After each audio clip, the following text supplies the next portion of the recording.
Unfortunately, Black Twitter can be an interesting place for the good or for the bad, but it is the home of the diaspora wars.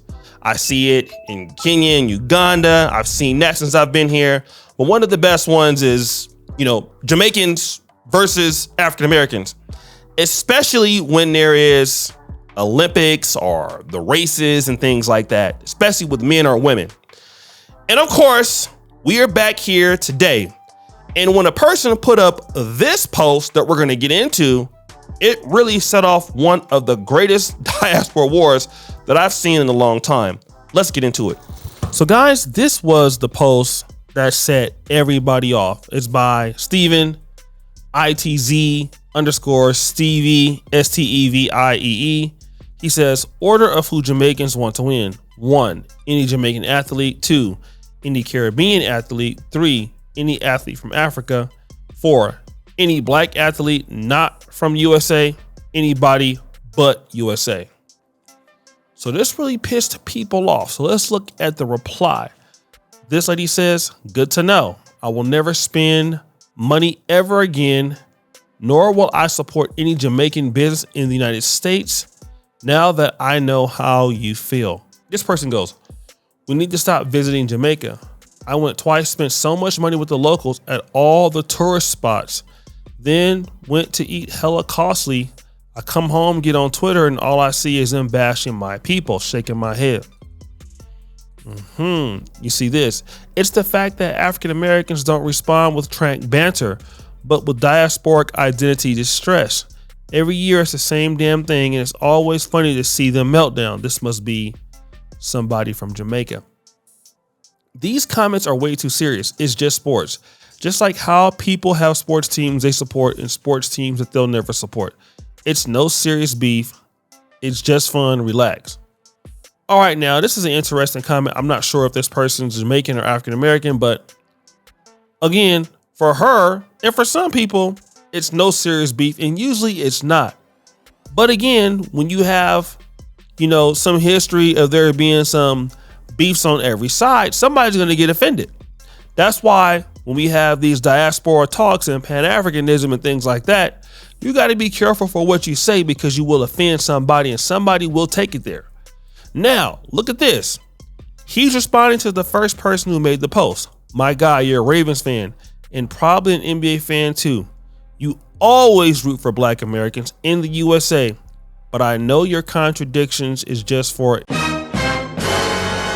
engagement. So guys, stop the show. This person is saying that the original person here who made the post, Steven, is just trolling, trying to get people in their feelings, but he's actually cool with Black Americans or Black people from the United States or FBA. But he's just doing this to get some engagement on the post. Now, look at this. LOL, I wonder if the Americans realize that this is just TNF banter. It's not actual hate. Jamaica has always been rivals with Americans in track and field. Why are they getting so personal? We actually rate some of your athletes. We just don't want them to win. Jesus. Now, this is somebody that's from Jamaica, I'm pretty sure. She's saying that, hey, it's not even serious. We just joking around. But again, to certain people, it's not that funny. This is not good. There should not be division amongst Blacks. His brother, he's real mad. I'm done spending money with Jamaicans. I'll get my oxtails from the Haitians. Now, here's this other person. What is Jamaicans deal with Black Americans? Like I always see like this from y'all, and grew up Black in America all my life and never heard the type of hate coming y'all way. Is it some history or something we don't know about? This talking is wild, knowing Jamaica doesn't win anything outside of track. This other person, we can't help, we are the descendants of Judah. This is definitely somebody from FBA. Now this other person goes, always been jealous of Black Americans. We see now. This is why we delineate. I no longer root for everybody Black. I only root for Black Americans. But this other person goes, but they don't mind living in the United States. And this lady goes here, order of who Black Americans want to win. 1, any Black American. 2, anybody Black.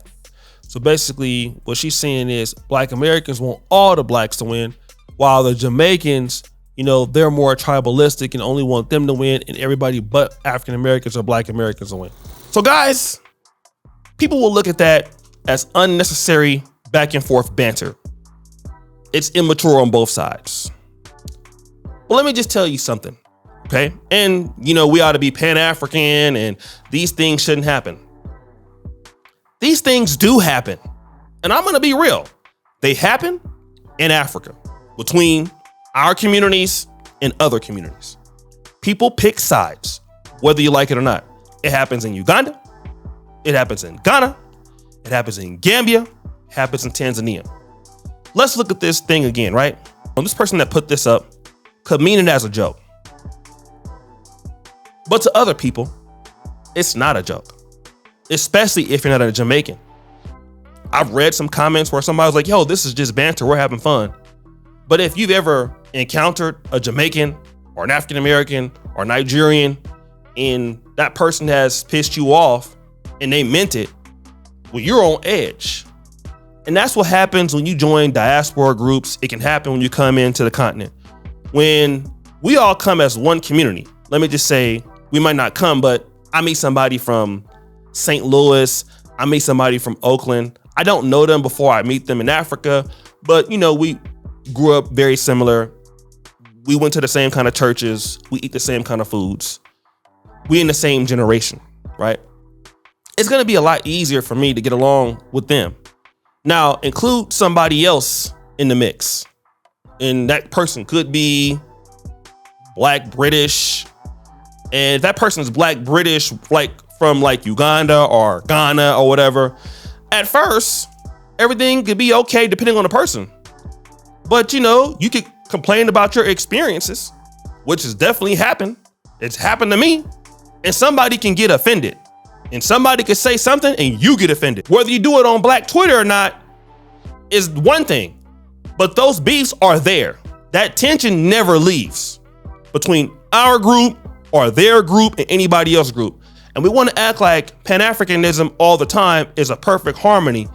And it's not. It takes discipline, right? The one thing I like about this exchange is at least you have brothers and sisters engaging. And this thing's always going to happen. Like, I don't care where you go. Nigerians, Ghanaians, African-Americans and Jamaicans, African-Americans, whoever else. This is going to happen all the time. And some people are going to feel, especially African-Americans, like, we always root for the Black, but y'all always root for everybody that's not us. But not everybody think that way, and vice versa. The issue is having discipline. Here's what I learned, since I've been here, in having African-Americans in this community and non-African-Americans in the community. And just because they're from the United States, or they from Britain, or they're from Australia, if they're from that place and you say something and you don't mean it towards the whole group, that person's going to be offended. I'm going to give you an example. It was one time I was being a little bit negative about my experience. I happened to be talking about the private sector, right? And I offended some people in that commentary. And for me, I was just talking about my experience that day. But that's not how that individual took it, right? Then there was another situation when a person that was from Uganda, I was actually at a resort. And this was a dude that had visited the African-American community. He said something very hostile, like, oh yeah, well, I would never marry a woman from the African-American community. And I was like, what? Like, does he realize what he said was offensive? But this is the same person that goes around all across the United States asking African Americans to invest in his particular African country. I won't tell you what country I was in, but that was offensive. You see? But if you complain about it, it could be looked at as, well, oh, you're complaining. But if you say it to them, vice versa, right? So what happens is when these situations happen, and they always are going to happen, if people tell you that you're going to have pan-Africanism and groups working together and you're never going to have these sorts of issues, it always happens. It's just not publicized. It happens in Tanzania, it happens in Ghana and Gambia, but it's how you handle it, right? So now I know that we have the way that our group may feel about their experience about another group. Then when we're in front of that other group, then okay, there are certain things that we honestly just can't say or make jokes like that will piss somebody off. Okay? Like if you know you have African-American friends and you're a Jamaican you should never say nothing like this. That's not funny. Because it's funny to you, and you might think that it's not funny, but it's not funny to somebody who identifies as Negro, historical African-American, foundational Black American, American descendant of slave, ADOS. That's not funny. People are gonna look at you and say, damn, see, all of y'all think like that. And what you do is when you do that, you stop the wedge between possibly people from your community and their community working together. Same thing with me. I come off sometime as a person that complains. I could be complaining about one thing, but a person from Uganda could look at it and say, damn, oh, that's how you feel about everybody? Even though they seeing the same thing that I'm seeing. But it looks as offensive. So when you're talking to a Ugandan or to a Nigerian or whatever, there are certain things that if you would say it, you should say that in the privacy of your own home, you know, and if you know that somebody knows you're not joking, or don't say it at all, but you shouldn't say it in front of nobody else on a public forum, because that one post or that one thing could always be making you look like you hate another group. And then what happens is you have to learn how to keep certain things that you feel about certain people to yourself. That's just because these things, that back and forth banter on Twitter, that happened here. It happened in Ghana. It happened in Tanzania. I'm in Africa. It happened in South Africa. It happens all the time. Okay. One group is always going if I get scammed by a group of Ghanaians or Ugandans, let's say for example, quite naturally that tribalism that's already there, if it's already been there, it's gonna come out. The whole thing is how to be rational about, okay, this can't be everybody, but it's easy to come out. It's okay when you first come into a place and everybody getting along. Then when you start have challenges, somebody offends your group by saying the wrong thing and didn't mean it, that person immediately needs to come out and say, I'm sorry, this is not how I meant to say it. You know, I don't mean to have these tensions. Listen, that was it, please forgive me. That's how you resolve that. But the tensions between groups happen. It's gonna always happen, but it's always gonna be about respect. Pan-Africanism needs to understand about respect. How we handle these differences when we're trying to work with other groups. Just like dealing with a lady. As a man, we talk different than women talk. Is that true? We talk differently. So when I have an issue with a woman, you know, I need to approach it with some love, more or less when I'm talking to a guy. Because a guy can be more straightforward. And I had to learn that as I got older. You can't talk to a woman as real and as harsh as you can a man. Because a woman don't take it like that. And other groups are sensitive.